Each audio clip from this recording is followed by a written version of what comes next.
Bonjour à tous, j'espère que vous allez bien. On se retrouve dans un nouvel épisode de podcast lecture. Le fond change un petit peu par rapport aux derniers épisodes, mais ça changera encore. J'ai pas encore tout à fait pris mes marques dans ma nouvelle maison. Mais c'est pas grave, ça n'empêche pas d'enregistrer une vidéo, surtout que j'ai beaucoup de choses à vous dire. J'ai reçu des livres, j'aimerais bien vous en parler, donc il y aura une partie book haul. Et puis j'ai lu des livres, notamment 3 livres récents écrits par des hommes. Voilà, ça fait un peu la vidéo pendant l'équivalent de la vidéo que je vous ai proposée il n'y a pas très longtemps sur les grands formats sortis début mars, écrits par des autrices, par des femmes. Et bien voilà, on fait l'équivalent côté livre écrit par des hommes. J'espère que cette vidéo vous plaira. Installez-vous bien, préparez-vous un petit thé, et puis c'est parti. Alors, tout d'abord, j'ai reçu plusieurs livres. Notamment, j'ai reçu celui-ci. C'est un tome de la série de Cosy Mystery, Les Thés meurtriers d'Oxford, écrit par H.Y. Anna, traduit par Diane Garraud. C'est le tome 6. Et son titre, c'est Les Entremets Tueurs. Les couvertures sont toujours aussi canon. C'est la version auto-éditée qui m'est envoyée par l'autrice via la traductrice en fait. Et voilà, c'est une série de Cosy Mystery que j'aime beaucoup. Je suis pas du tout à jour. mais j'ai les tomes 4, 5 et maintenant le 6e dans ma palle. Donc il n'y a plus qu'à les découvrir. Et puis bah, j'ai hâte, tout simplement. Sinon, j'ai reçu de la part des éditions Pocket Les Poupées d'Alexis Leipsker, les petites poupées, comme il l'a mis dans sa dédicace. Donc voilà, la version poche de ce livre que j'avais tant aimé, sorti aux éditions Michel Lafon l'année dernière. Ce livre qui m'a fait découvrir l'auteur, où je me suis dit, faut pas que je m'arrête là, faut que j'en lise d'autres. Vraiment, vraiment.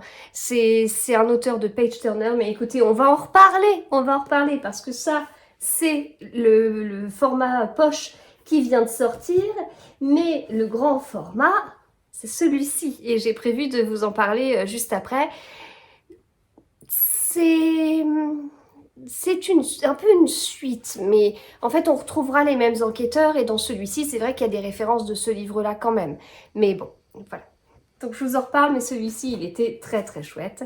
De la part toujours des éditions Pocket, j'ai reçu Nouvelle Babel de Michel Bussy dans cette magnifique couverture. Donc j'ai bien hâte de le découvrir.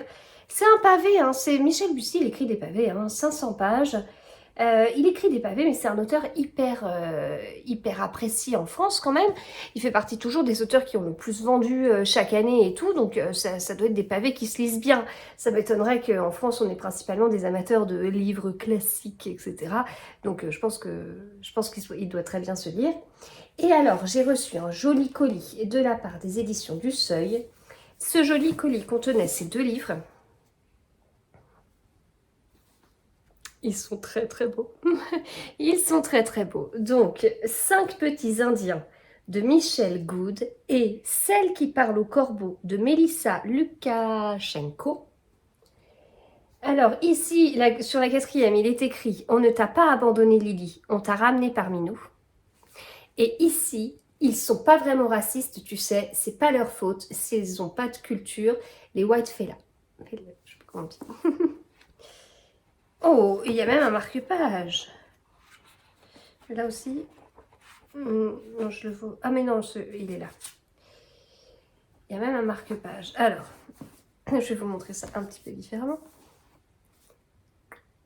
Voilà. Et puis,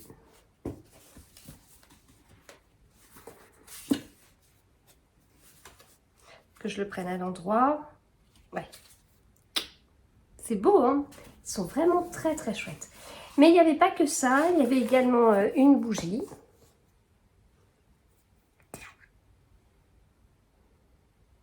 Ça sent trop bon. Ça sent trop bon. Jasmin. Et il y avait aussi une petite enveloppe et tout. Mais alors, j'ai pas voulu l'ouvrir parce que j'aimerais tourner un réel pour mon compte Instagram. Il sera certainement en ligne quand cette vidéo sera sortie. Mais voilà, j'avais très envie de tourner un réel et je voudrais avoir l'enveloppe comme ça avant de l'ouvrir et de tout enlever ce bel emballage. Donc, merci beaucoup aux éditions du Seuil pour ce magnifique colis. Et alors, j'ai reçu de la part d'Hugo Thriller, mais aussi des éditions J'ai lu.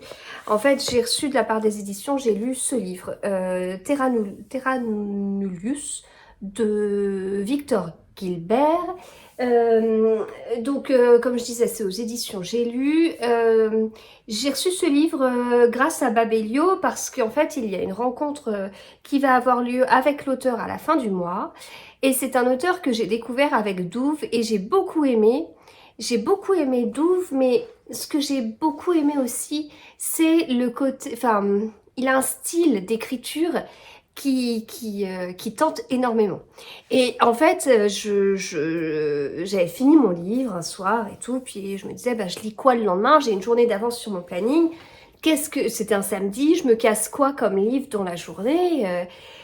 Voilà, je réfléchissais, je me dis soit je lis Terra Nullius, soit j'en lis un autre, ça aurait été certainement un Petroni Rostania qui m'attend, mais je le vois d'ici d'ailleurs, je pense être épargnée. Et puis en fait, au moment où je me pose cette question, voilà, le hasard, sauf si vous avez lu Intuitio de Laurent Gounel, et ce ne sera pas forcément du hasard, mais bon, le hasard fait qu'au moment où je me pose cette question, c'est-à-dire que j'avais le livre à côté de moi, je prends mon téléphone et je tombe sur une story de Victor Gilbert, une petite vidéo qu'il a faite, qui était parue sur le compte de J'ai lu, où il présente son livre. Mais avec ce côté, enfin en fait ce que j'aimerais savoir c'est est-ce que son personnage de Hugo, est-ce que c'est lui en fait? Est-ce que Hugo c'est totalement Victor Gilbert ou pas du tout? Mais c'est un humour et voilà qu'on retrouve dans son écriture qui m'a fait repenser à tout ce que j'appréciais avec Douve et là je me suis dit non mais c'est bon, je lis Terra Nullius, il n'y a pas le choix. Je l'ai lu, je me suis régalée. Je me demande si je ne l'ai pas préféré à Douve avec un dénouement mais génial quoi. Enfin, je suis en train de vous en parler, mais il faut pas, ce sera dans une autre vidéo. Et franchement, il était trop bon. Donc voilà, je l'ai reçu celui-ci. C'était l'objectif principal, c'est pas vous dévoiler mon avis, mais donc je l'ai reçu dans le cadre de cette rencontre avec Babelio. C'est pour ça que je l'ai reçu des éditions J'ai lu. Et en fait, il y en a un autre qui va sortir, toujours avec notre Hugo Bollorène, Hugo Bollorène, c'est ça. Bon, c'est toujours avec Hugo Bollorène. Et c'est un livre qui va sortir chez Hugo Thriller le 5 avril. Donc voilà, en fait, dans le cadre de la rencontre, je devais recevoir les 2 livres. Alors c'est vrai que c'est pas fréquent de recevoir 2 livres quand il y a une rencontre Babelio. Enfin, j'ai pas fait 50 000 rencontres Babelio. J'en ai fait une. Mais je suis régulièrement ce qu'il propose et tout. Puis bon, voilà, c'est un auteur qui me plaisait beaucoup. Et en fait, j'ai reçu le livre qui va sortir le 5 avril. Mais je l'ai reçu sous ce format-là. Voilà, donc mais c'est vraiment à l'intérieur, c'est voilà, c'est des pages imprimées recto verso sous forme d'exposé d'école. J'ai jamais lu un livre comme ça, c'est extra. Ma grande en a lu un, elle en a lu un il n'y a pas très longtemps parce que une autrice que j'apprécie, mais je garderai cette information pour moi, qu'on a revu à un salon où j'étais avec ma grande, elle lui a dit, bah voilà, écoute, j'ai écrit un livre enfant, un livre jeunesse, il n'est pas édité, je voudrais avoir ton avis pour savoir si ça paraît accessible, si... Et donc ma grande l'a reçu, et elle l'a reçu justement sous ce format-là, et elle l'a lu. Donc c'était pas, il n'y avait pas du coup une couverture, parce que là, quelque part, c'est quand même des épreuves non corrigées, mais qui sont imprimées sur du papier, et pas sur un livre comme certaines épreuves non corrigées. Et voilà, enfin là, ma grande, on était bien avant l'épreuve non corrigée. C'est une expérience incroyable hein, qu'elle a vécue et tout. Et voilà. Et donc là, ça m'a fait penser à ça. Donc moi, c'est la première fois pour le coup que personnellement, je reçois ce format. Et bah écoutez, j'étais tellement bien avec Terra Nullius que j'ai hâte de partir avec Brouillard. Je suis partenaire Hugo Thriller. Il y a eu des petits soucis dans les livres que j'ai reçus parce que voilà, il y a eu des soucis de poste et compagnie. Et donc bah, celui-ci, alors au final, je les ai tous eus, mais ça n'a pas été à chaque fois quelque chose de très simple. Celui-ci, j'espère vraiment que je le recevrai sans trop de soucis quand il sortira en fini et tout. Mais je vais pas tarder à le lire. Et surtout avec ce que j'ai lu de Terra Nullius. Mais voilà, l'objectif c'était de vous dire que j'ai lu celui-ci. Enfin, j'ai reçu celui-ci parce qu'on est dans une partie book haul. Et puis j'ai reçu celui-ci, j'ai remis le petit communiqué de presse dedans. Voilà, et bien maintenant on passe aux livres que j'ai lus. Donc les livres que j'ai lus, ce sont des livres qui sont sortis les 8 et 9 mars, mercredi 8 mars, jeudi 9 mars, voilà. Et dans la vidéo avec les nouveautés, les nouveautés écrites par des femmes, il y avait 2 livres sortis le 9 mars et un sorti le 1er mars. Et comme j'avais déjà fait une vidéo avec les livres qui sortaient le 1er mars, c'est-à-dire que là sur le mois de mars, c'est assez dingue, j'ai lu 4 livres sortis le 1er, j'en ai lu 2 sortis le 8 et 3 sortis le 9. Et c'est que des bons, hein. Enfin, c'est que des auteurs, c'est que des auteurs que je connais en fait. Et pour lesquels j'attendais... Non, là il y a une découverte. Il y a une découverte d'auteur, mais sinon, enfin, c'est la folie en ce moment. Et c'est très bien, hein, c'est très bien. Mais en fait, l'avantage, c'est que globalement, je réfléchis, mais sur tous ces livres-là, là, les 4 sortis le 1er, les 2 sortis le 8 et les 3 sortis le 9, c'est des livres qui se lisent vraiment vite, peut-être plus vite que ce que je lis habituellement. Et ce qui fait qu'avec avec ces livres plutôt rythmés, plutôt courts et tout, même si j'ai vécu un mois, enfin le mois de mars c'est pas fini, mais je vis un mois de mars plein. Personnellement, professionnellement, un jour je vous dirai peut-être, enfin voilà, je vis quelque chose un mois de mars assez dingue, enfin, je change beaucoup de choses dans ma vie. Et la lecture qui pourrait passer après ou je sais pas quoi, je me dis je m'en sors pas trop mal niveau lecture parce que vraiment je suis tombée sur des livres plutôt courts et puis des livres qui sont super bons et qu'on a vraiment envie de... En fait, c'est des livres magiques qui permettent de rester concentré, même si c'est une tornade autour de nous, une tornade de changements, de changements positifs, hein, mais qui pourrait bien occuper l'esprit. Et voilà. Donc, eh ben, écoutez, c'est parti pour ces 3 livres. Et on va faire d'abord Alexis Leipzger, ensuite Nicolas Lebel et on terminera par le Cyril Carrère, car c'est dans cet ordre-là que je les ai lus. Et on commence avec Hurlement. Oh là, Hurlement d'Alexis Leipzger, avec le marque-page qui tombe tout seul. Donc, Alexis Leipzger, je le disais tout à l'heure, où sont les poupées? Où se cachent les poupées? Là. Donc moi j'ai découvert Alexis Leipzger avec les poupées. Voilà. Ensuite, j'ai lu Et avec votre esprit et j'ai terminé par Le Mangeur d'âme. Donc vraiment dans le désordre. Donc j'ai commencé par le 3e, j'ai continué avec le 1er, j'ai terminé par le 2e. Alexis Leipzger, c'est un auteur où vraiment, dès que j'ai lu Les Poupées, je me suis dit qu'il fallait que je lise tout. Donc j'ai lu Les Poupées, je l'ai vu au Quai du Polar, où je lui ai pris Et avec votre esprit et Le Mangeur d'âme. J'ai pris les 2, j'ai fait dédicacer les 2, et après j'ai bien regretté, parce que j'ai revu l'auteur à d'autres occasions, à la Nuit Blanche des Livres, je l'ai vu à Saint-Maur-en-Poche, je l'ai vu le salon à Nemours, enfin voilà, j'ai vu à plein d'autres moments et à chaque fois j'étais à jour en fait, je les avais tous, alors j'aurais dû en prendre qu'un seul au Quai du Polar, comme ça j'aurais eu le plaisir de lui racheter un autre livre un peu après. Mais voilà, j'étais à jour, c'est un auteur que j'apprécie beaucoup et que j'ai apprécié dès Les Poupées, parce que c'est un vrai auteur de page turner. Et en fait, vraiment, pour lire pas mal de policiers et de thrillers, je ne lis pas que des page turners. Je lis quasiment que des policiers et des thrillers. Je lis principalement des policiers et des thrillers, mais je lis pas principalement des page turners, pas du tout. Mais avec lui, on est vraiment sur un page turner. On est sur des chapitres courts, on alterne de scènes de personnages entre chaque chapitre, et il a ce truc avec les dialogues, à des dialogues ping-pong, vraiment, où on peut avoir... Déjà, il y a pas mal de dialogues, ce qui est bien, c'est pas le cas de tous, encore une fois, et on peut avoir, je sais pas, 2-3 pages de dialogue. Au tout début, on sait qui dit... Enfin, quand c'est un dialogue entre deux personnes, on sait identifier, genre les tirets impairs c'est telle personne et les tirets pairs c'est telle personne. Donc au début il nous guide, on sait qui commence à parler, et puis après pam pam pam pam pam pam, des phrases plutôt courtes, et puis derrière on nous dit pas répondit-elle, dit-il, tous les petits mots comme ça qui viennent nous enlever de ce dialogue, on les a plus. Et dans les paroles, ce sont des vrais dialogues. C'est pas des phrases qui sont bien tournées pour l'écrit et qu'on dirait absolument pas à l'oral. Non, non, non, non, ce sont des vrais dialogues. Donc, il y a les mots tels qu'on les dit, en fait.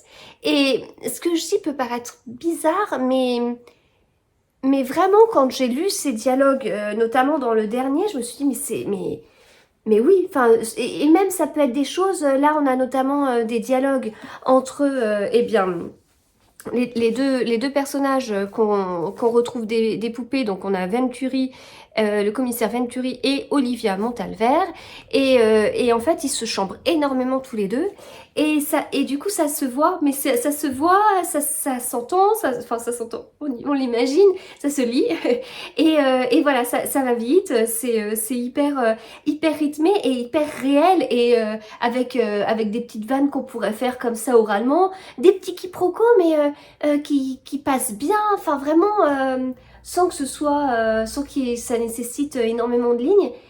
Vraiment, il a quelque chose vraiment sur le page turner, mais Alexis Laipsker est aussi très doué sur les dialogues, mais il n'est pas doué que sur ça, hein. Il n'est pas doué que sur ça. Il est également très doué sur la manipulation. Alexis Laipsker, à la base, c'est un spécialiste de poker. Enfin, je dis à la base, mais c'est toujours un spécialiste de poker. Et c'est hyper intéressant parce qu'un spécialiste de poker, il est habitué à bluffer et quelque part à cacher son jeu, etc. Enfin, je trouve que un spécialiste de poker va développer des compétences qui sont utiles pour un auteur de polar et de thriller.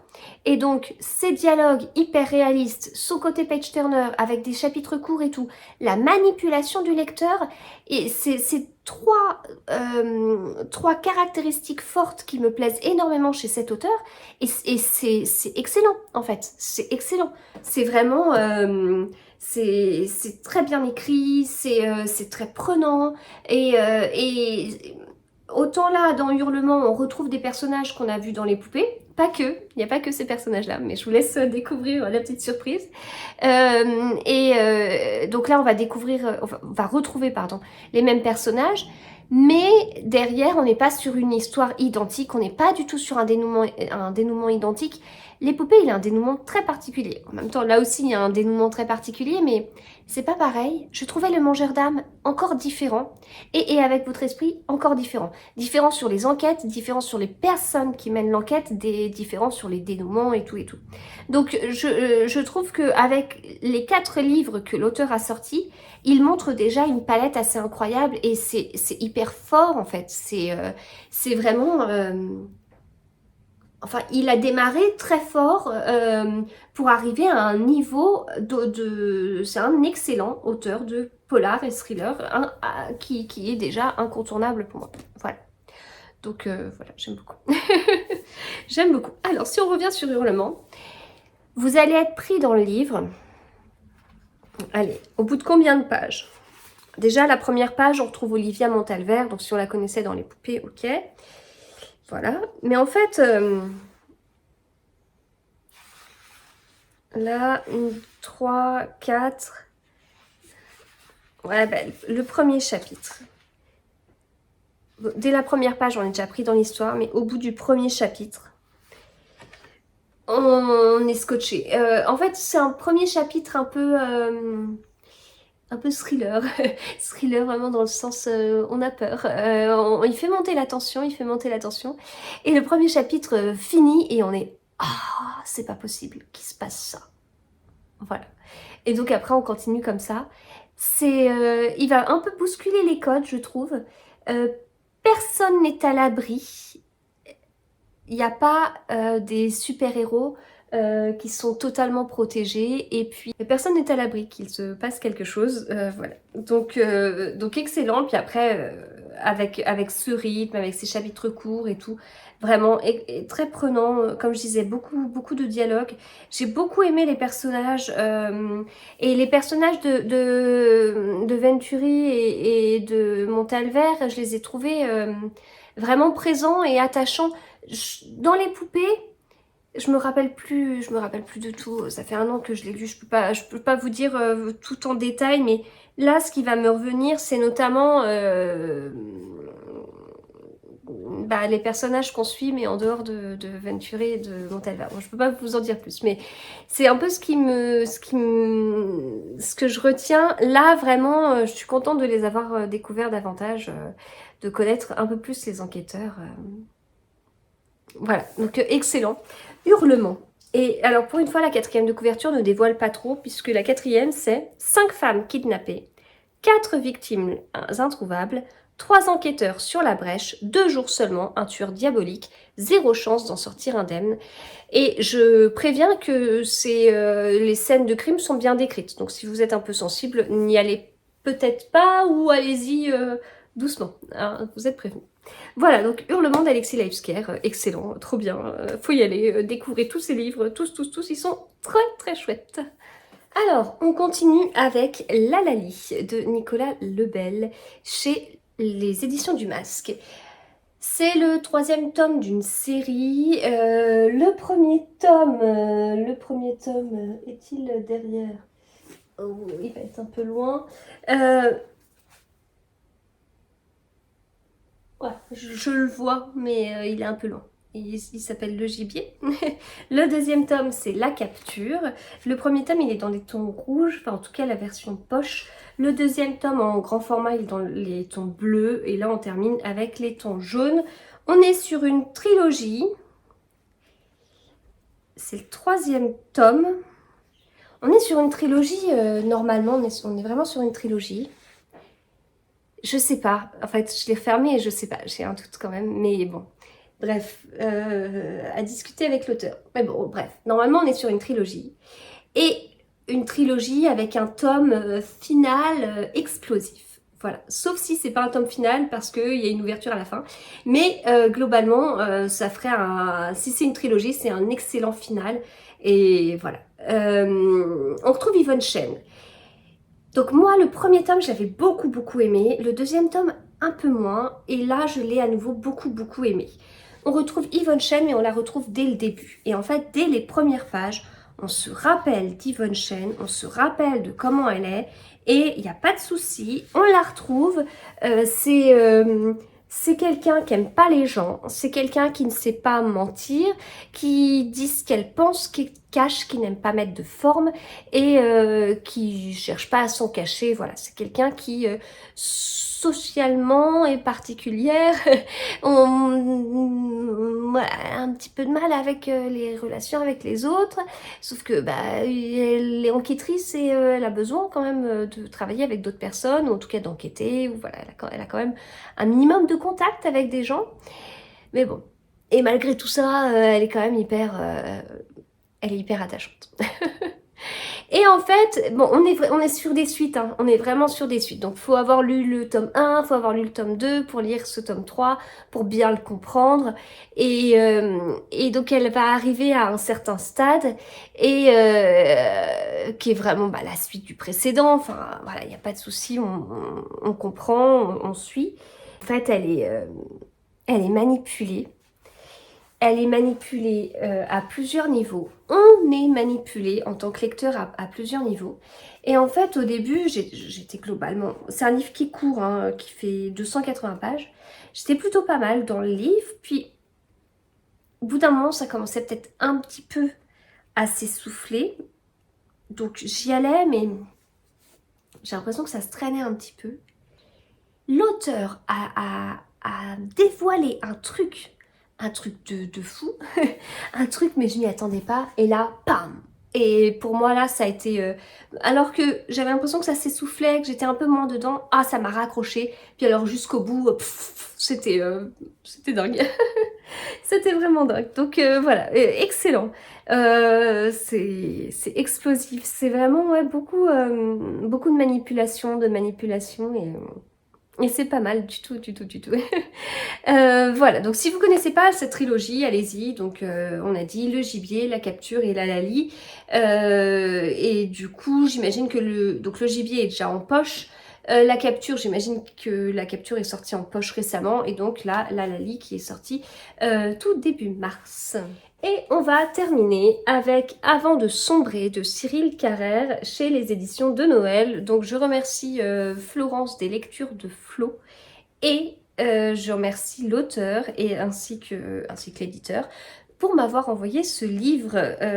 C'est un auteur que je ne connaissais pas, c'est pas du tout son premier livre, il en a écrit d'autres, donc voilà, écoutez, un auteur de policier, thriller, conseillé par des personnes qui aiment bien ce style et tout, c'est pas son premier livre, enfin bon, il y avait, enfin c'est pas son premier livre, sous-entendu, eh bien, il y a déjà des lecteurs de ses précédents livres qui ont vraiment adoré et tout. Donc voilà, moi j'y suis allée sans trop d'appréhension en me disant que j'aimerais, il y a de grandes chances que ce livre me plaise bien.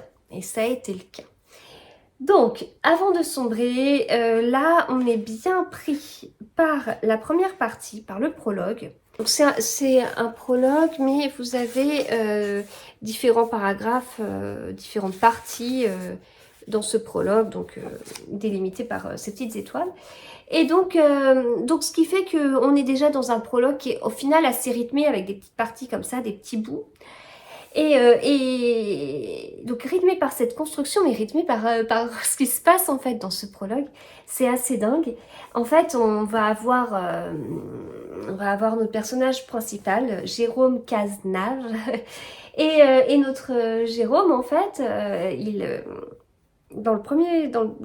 au début, au prologue, il prend sa voiture et puis il a sa femme qui l'appelle et elle est à deux doigts de commettre une bêtise et en fait lui il a un accident et il se réveille et les souvenirs qu'il a et que nous on a suivis en fait sont très différents de ce que les personnages autour lui décrivent.